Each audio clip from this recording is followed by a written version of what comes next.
галәмнәрне юктан бар кылып, безне үзенең шиксез нигъмәтләрендә, сый-хөрмәтләрендә яшәтүче Раббыбыз Аллаһ Тәгаләгә мең шөкерләребез, мактау ва улуглауларыбыз булсын.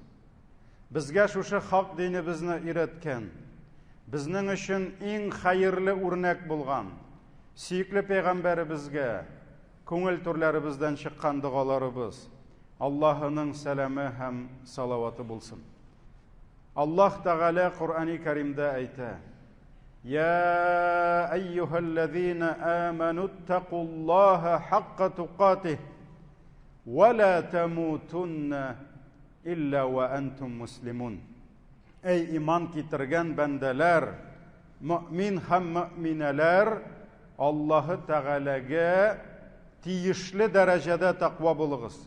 Әмерләрен тиешенчә үтәгез, харамнарыннан тиешенчә тыелыгыз һәм мөселман булмаган хәлдә үзегезнең мөселманлыгыгызны, гыйбадәтегезне төзәтмәгән хәлдә Аллаһ хузурына кайтудан сакланыгыз.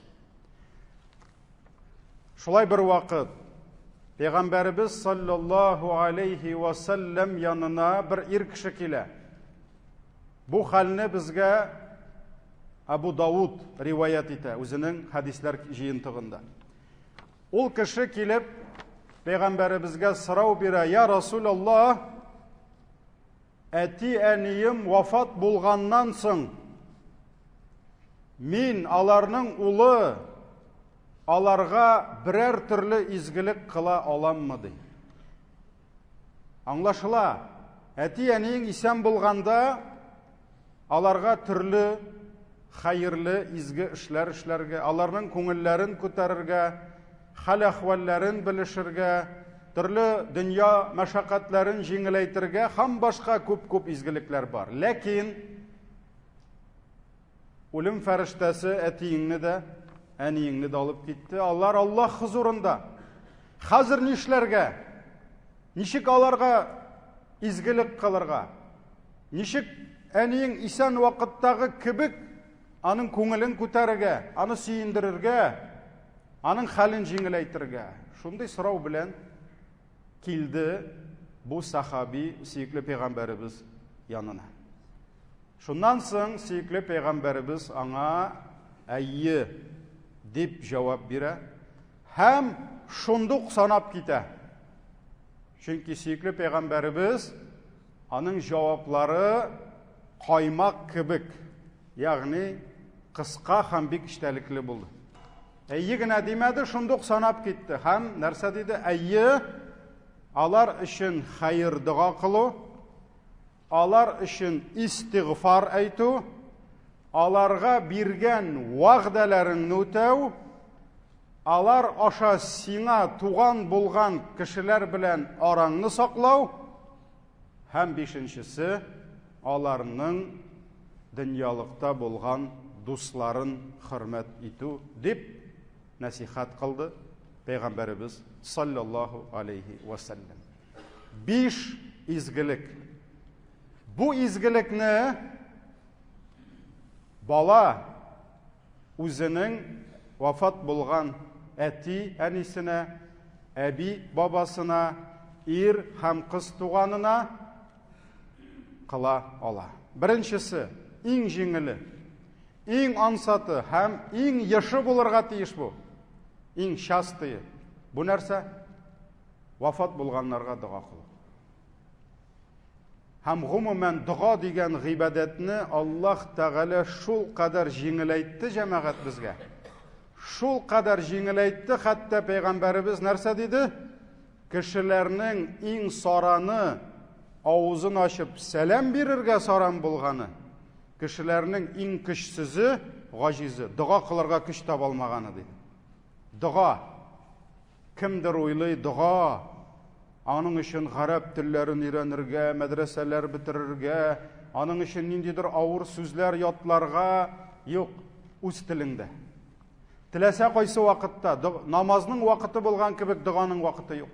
Тәһарәтең булу шарт түгел. Кыйблага юнәлү шарт түгел. Гарәп телендә булу шарт түгел. Аллахы Тағалаға турыдан-туры, без предварительной записи, без службы безопасности, турыдан-туры Аллахқа көңіліңдә не барса бар шоны сөйлейсің. Аллах сені ишетә, Аллах сені тыңлый, Аллах сені аңлый, Аллах Тағала сеңа вағда бирә қабыл итәргә. Шуңа күрә вафат булган әти-әнигә, аларның рухларына дұға қылу бу иң жеңіл бүләк аларга. Иртә кыласыңмы, кич кыласыңмы, төштә кыласыңмы, төш вакытындамы? Кирәкми җомганы көтәргә, кирәкми изге Рамазанны көтәргә, кирәкми елын, 2 елын, 3 елын көтәргә, шарт түгел. Син бит елга бер генә ашамыйсың үзең. Әниең дә сине елга бер имезмәгән бит. Әник син елга бер генә әниеңнең рухына дога кыласың. Елга бер аш җыясыңдыр. Әмма туганнарың белән бергә, ләкин доганы кылырга кирәк, елга бер түгел. Шуңа күрә кайбер кешеләрдән сорыйм, әти-әниеңә никадәр еш дога кыласың? Уйга калалар. Кемдер ел сайын туганнарымны җыям ди. Получается, ул елга бер мәртәбә дога кыламыни әти-әнисенең рухына. Кемдер җомга сайын ди, машалла, 48 мәртәбә күбрәк тегесенә карый. 50 тапкыр кыла елына. Ләкин җомга бер генә җитми. Кемдер әйтә, әлхәмдүлилләh, көн сайын дога кылам ди.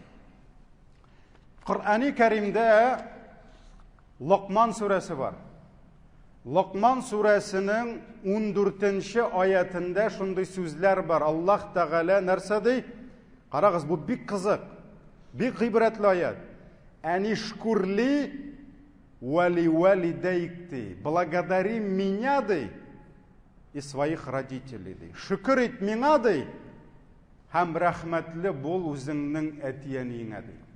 Ашабыз Коръән тәфсирен. Имам Куртуби, мәшһүр тәфсир галиме, кызганыч, урыс, татар телендә аның тәфсире әле чыкмады, гарәп телендә. Имам Куртуби шушы сүзләрне аңлатканда китерә сәләфләрнең, бер сәләфнең сүзен, Суфьян ибн Уяйна. Суфьян ибн Уяйна нәрсә дигән? Аллаһ Тәгаләнең сүзе, шөкер ит миңа, ди, һәм шөкер ит әти-әниеңә, ди. 5 намазыңны уку, ди, фарыз намазны. Бу Аллаһка шөкер итү була, ди. 5 намаздан соң әти-әниеңә дога кылу, ди. Бу әти-әниеңә шөкер итү була, ди. Ел сайын дими, җомга сайын дими, кадыр кичендә генә дими. 5 намаз укысаң, менә бу синең Аллаһка шөкерең булыр, ди. Һәр намаздан соң әтиеңә, әниеңә, әбиеңә, бабаңа хәйр дога кылсаң, исән булсалар, бу бит исәннәргә дә кагыла, үлгәнне көтмигәндә. Аларга саулык, сәламәтлек сора, аларга иман сора, тауфик сора, хидаят сора. Иман белән яшәсеннәр, Аллаһ хузурына иман белән кайту насип булсын һәрберебезгә. Вафат булсалар, Аллаһ Тәгалә кичер аларны, кабер газапларыннан сакла, җәннәтләр, урыннарын җәннәттә кыл дип үз сүзең, үз телең белән. Ләкин нәрсә дип әйттеләр? 5 намаз сайын диделәр. Менә бу безгә галимнәребез калдырган бер сөннәт гамәл, хәерле гамәл булып тора. Моны әйдәгез кертик гадәткә, привычкага әйләндерик. Намаз сайын аларга дога кылын. Имам Абу Ханифа, Риза Фахриддиннең, рахимахуллах, бик яхшы китабы бар, Шәкертлек әдәбе дип атала. Ул аны язган мәктәп балаларына, мәктәптә укучыларга, ләкин бүген университетта укучыларга аны укытсак та бик күп файда алырлар иде. Шәкертлек әдәбе дип атала. Шунда бер тема бар. Гыйлем алыр өчен галимеңә, остазыңа хөрмәт күрсәтте. Һәм шунда ул Абу Ханифаның бер сүзен китерә. Нәрсә ди? Абу Ханифа хәзрәтләре әйткән ди. Остазым Хаммад, аның остазы Хаммад булган, вафат булган көннән башлап ди. Инде ул әллә качан вафат? Бүгенге көнгә кадәр ди. Қарағыз, бір күнде қалдырмаған. Қайғырып, вафат болғаннан соң бір ай эшләгәндә ташламаған. Безнең кебек, біз дә шулай. Якын кешебез китә, бөтенебез на чувствах, елыйбыз, ничек яшәрмен дибез дә анан онытабыз. Хаммәт үлгән көннән башлап ди, бүгенге көнгә кадәр ди. Һәр намазымнан соң ди, мине тудырып үстергән әти-әнием өчен, миңа гыйлем биргән остазым Хаммәт өчен, һәм миннән гыйлем алган шәкертләрем өчен хәер дуа кылмыйча турып киткәнем булмады ди. Менә ул Абу Ханифа мәзһәбе. Без әйтәбез бит, Абу Ханифа мәзһәбе ди. Менә аның әхлагы, менә аның ихтирамы әти-әнисенә, остазына, шәкертләренә карата. Шуңа күрә аның шәкертләре бөтен дөньяга таралдылар. Аллаһ бәрәкәт бирде. Аның мәзһәбе, ул калдырган гыйлем, ул калдырган мәктәп, әлхәмдүлилләh, ничә еллар яши. Иң мәшһүр, иң киң таралган мәктәп. Менә шуңа күрә җәмәгать, менә бу Абу Ханифаның сүзләре булды. Димәк, бу нәрсәне аңлата? Алдагы аят, Имам Куртуби тәфсире, Абу Ханифаның сүзләре. Димәк, итәгатьле ул, итәгатьле кыз үзен тудырып үстергән кеше иткән әти-әнисенә елына бер түгел, атнага бер түгел, көненә бер түгел. Җомгада имамга җавап бирергә ярамый. Ләкин мин сорар идем, кайсыгыз хотя бы көнгә бер мәртәбә үлгән әти-әнисенә дуа кыла дип. Кызганыч, кайберләрегез аны да эшләми. Әмма ләкин карагыз, итәгатьле ул итәгатьле кыз, димәк көненә 5 мәртәбә. Һәр намаз сайын, это минимум. Аның әле духа намазы бар. Әле тәһаҗүдләр монда сөйләнмәде. Тәһаҗүдләрдә елый-елый дуа кылдылар әти-әниләр өчен, шулай бит. Менә шуңа күрә кимендә 5 мәртәбә чыгарга тиеш. Тегендә яткан, кабердә яткан әти-әнигә көненә 5 мәртәбә күчтәнәш килеп торырга тиеш. Әлхәмдүлилләh, улым 5 намаз укый. 5 намаз сайын Аллаһыдан ялварып минем өчен сорый дип. Менә шушы була ул чын итагать. Беренчесе булды хәер дуа. Икенчесе истигъфар кылу. Бу да дуа, ләкин бу дуаның бер төре истигъфар, астагфирулла дибез, Аллаһтан гафу сорау.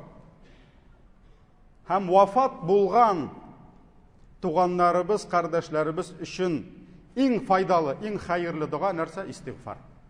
Вафат булган туганыңа сәламәтлек сорамыйсың. Тауфик, хидаят сорамыйсың. Алар үлгән инде. 5 намаз ахылы булсын дип сорамыйсың, кабердә намаз укымыйлар. Яхшы йорт дип сорамыйсың, яхшы бала дип сорасаң инде, булган балалары яхшырсын дип кенә. Ләкин иң хәерле, иң файдалы дуа үлгәннәр өчен истигъфар. Нәрсә? Раббым, әниемнең, әтиемнең, абыемның, фәлән кардәшемнең гынахларын кичер.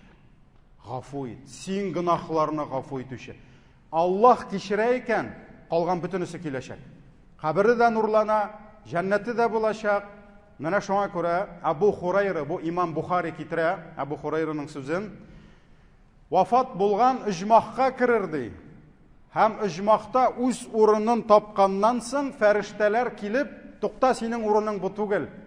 Без сине күтәрәбез дип иҗмахның тагында югары катларына күтәрерләр ди. Ул булай да яхшы иде. Тагын да яхшыргач сорау бирер ди фәрештәләргә. Бу ни өчен соң?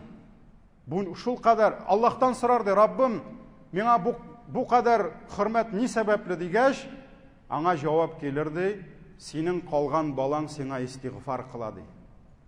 Ягъни Раббым, әтиемнең, әниемнең, әбиемнең, бабамның гынахларын кичерсәң иде дип истигъфар кыла ди. Шуңа күрә бик гади дуа истигъфар. Раббым, гафу әйлә мине, әти-әниемне, исән булганнар өчен дә сорагыз. Гафу ит хатынымны, балаларымның һәрберсен, балигъ булган инде алар гынахта, буларга гынахта шулай бит языла. Менә шуңа күрә Аллаһыдан сорак. Һәм гомумән истигъфар җәмәгать, ул әти-әниең өчен генә түгел, кардәшләрең өчен. Менә җомгага килдеңме? Кем белә монда ничә кеше?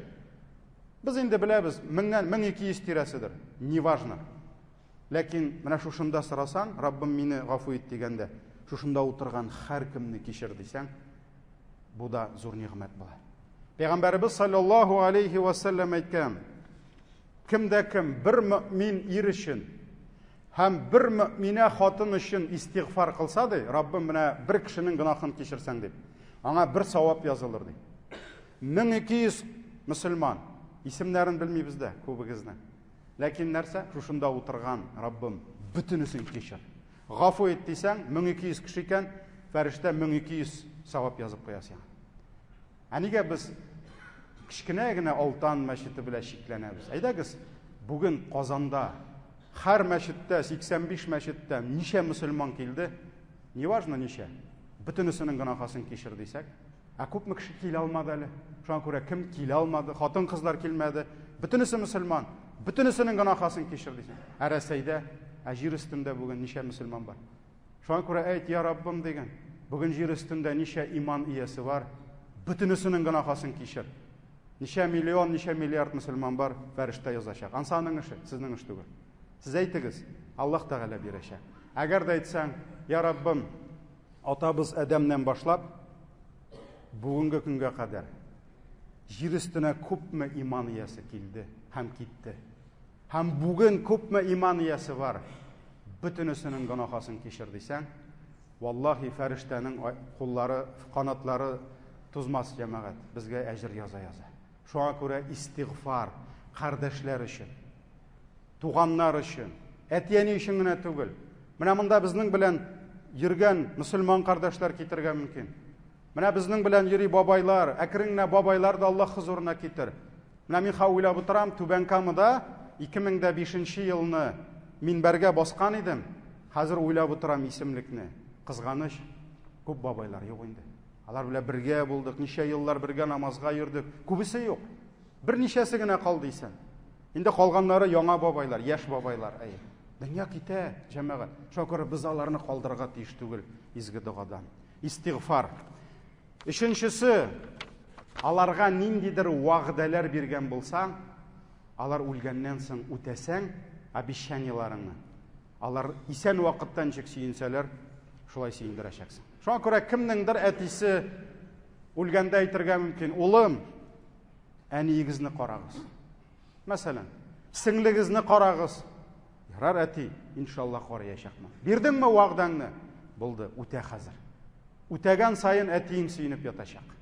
Balki kimdir aytgandir, ati, mana men Alloh bersa o'qib bitiram, vrach bo'lam, tag'in kimdir bo'lam, xayrli kishi bo'lam, o'qib bitirib o'z o'rnimni topam, va'da berding, atiying ko'ra olmay qoldi sening vrach bo'luvingni. Bik niqtilagandir balki. O'tading va'dangni, atiying o'zi ko'rib suyungan kibik anda suyunib yotashaq. Lekin yomon va'dalarni, gunohli ishda va'dalarni o'targa yaramaydi. Umuman islomda va'da masalasida umum qoida gunohli обещанияларni o'targa yaramaydi, ulardan tavba etib ketarga kerak. Dörtüncüsü, alar aşa tuğan bulgan kişiler bilen arangni saqladı. Alar aşa tuğan. Bizim bütün tuğanlar alar aşa tuğan. Senin bir tuğan abıyın, ol senin etiyingden tuğan, eniyingden tuğan. Arangni saqla. Etiyingnin, eniyingnin irham kız tuğanları, Rusça aytkanda родные дяди, родные тети, alar sina en yakın tuğanlar. Şuna ko'ra atiying o'ldimi, qora atiyingning inisi bormi? Aniying o'ldimi, aniyingning singlisi, opasi bormi? Shular bilan yaxshi munosabatda bo'lu, atiying, aniying bilan yaxshi munosabatda bo'lu kerak bo'ladi. Hatto bir kishi, bu Imom Ahmad Tirmizi bik g'ibratli hadis, bik qiziqli hadis. Abdullah ibn Umar ibn Xattobning o'laydi. Peygamberimiz yanına bir kişi keldi. Ya Allah'ın elçisi bik zor günahqa şumdim. Mena birer tövbe yolu var mı dey? Peygamber sallallahu aleyhi ve sellem aytdi, aniyin var mı dey? Aniyin isen mi dey? Olanı anisine hizmet eterge jibermekşi bulgan idi. Yok dey, aniyim isen tugul. Aniyinin kız tuğanı isen mi dey? Sistiriyon kısmı, kaysısı? Isen dey. Bar ana izgilip kıldı. Bu Peygamberimizin hadisi. İkinci bir hadiste Peygamberimiz nerse dedi? El-haletu bi menziletil dedi. Eniyinin kız tuğanı eniyin uğrununda kalır dedi.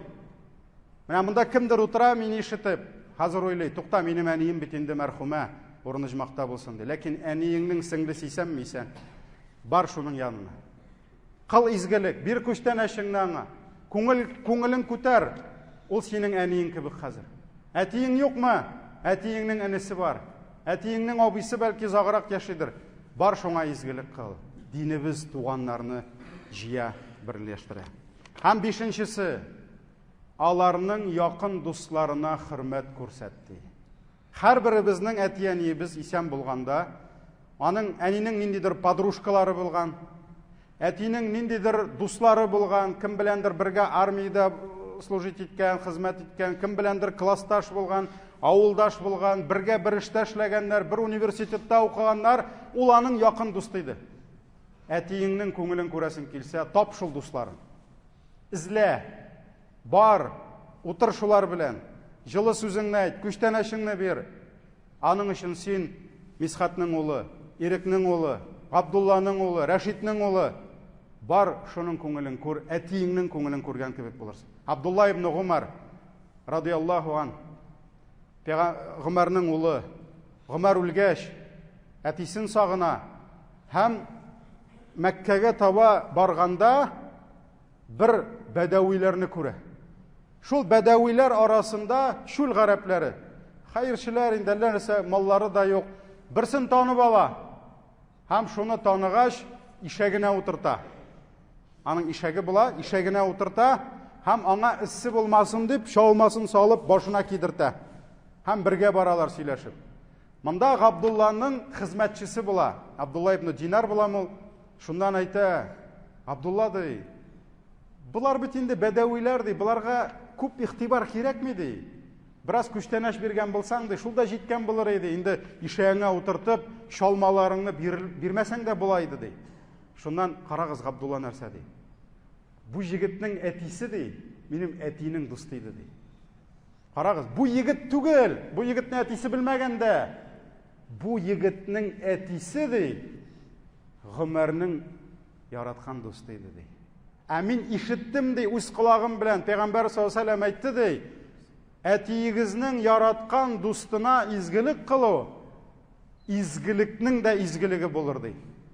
Шуңа күрә, ничек әтисен сагынган, вафат булган әтисен Гомәрне, улы Габдулла, ничек аңа изгелек кылырга теләгән, хәтта әтисенең дустының улына аны танып алгач изгелек кылган. Шуңа күрә карагыз, эзләгез. Җир өстендә әтиләрегезнең, әниләрегезнең әле дуслары бардыр. Шулар аша аларга изгелек кылыгыз. Шуңа күрә җәмәгать, Аллаһ Тәгаләнең илчесе шулай өйрәтте безгә. Туганың вафат булганнан соң туган булудан туктамый. Әнием үлде дә, әбием үлде дә, булды битте, әбием юк, бар синең әбиең. Ләкин ул синең яныңда түгел. Кайда? Аллаһ хузурында. Аңа синең ярдәмең кирәк. Аңа синең дугаң кирәк. Әле моннан тыш садака бирә алабыз. Моннан тыш алар өчен хаҗ кыла алабыз, үзебез өчен кылган булса, гомрә кыла алабыз, корбан чала алабыз, һәм башка, һәм Коръан укый алабыз. Моның әҗре ирешсә иде дип. Һәм башка күп кенә изгелекләр бар сөннәттә. Аллаһ Тәгалә шушы һәм башка изгелекләр белән аларны сөендерергә насыйп итсен. Нәрсә чәчсәң, шуны урасың. Бүген аларны онытмасаң, иртәгә син киреп яткач, Аллаһ та синнән калганнарның исләренә төшертәчәк сине. Һәм сине дә онытмаслар иншаллаһ. Баракаллаһу лана ва лакум фил Qur'анил азим ва нафa'ана бил аяти ва зикрил хаким иннаху хувал гафурur rahim.